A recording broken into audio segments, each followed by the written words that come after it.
Hello, আমি Tua. Welcome to my another video. অনেক দিন যাবৎ স্কিন কেয়ার হেয়ার কেয়ার কিচ্ছু করা হয়নি, আর তার কারণে অজস্র চুল পড়ে যাচ্ছে আর চোখের তলায় আর ঘাড়ে অনেক কালো কালো দাগ, মানে ট্যান পড়ে গেছে যাকে বলতে গেলে। সো অনেক দিন পর আজকে একটু ফাঁকা সময় পেয়েছি, তাই ভাবলাম যে চলো যত কেয়ার আছে সব আজকেই সেরে ফেলি। মাথায় পেঁয়াজের রস আর নারকেল তেল দিয়ে একটা পেস্ট বানিয়ে লাগিয়ে নিয়েছিলাম, আর মুখে অ্যাপ্লাই করছি বেসন, ময়দা, লেবু, মধু আর দুধ।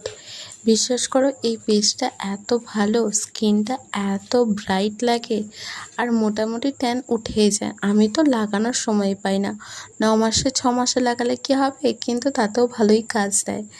আর এটাকে সপ্তাহে যদি 2-3 দিন করা যায় তো ভালোই।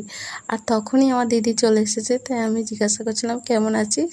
ও আমাকে বললো ভালো আছি, আর আমি ভিডিও করছিলাম বলে ও সরে গেল, দিয়ে পাশ থেকে কথা বলছিল, আমিও টুকটাক তার উত্তর দিচ্ছিলাম।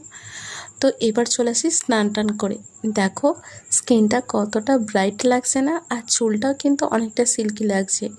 আর এই যে পেঁয়াজের রসটা, নারকেল তেলটা মাখলে না অনেকটা চুল পড়া কম হয়।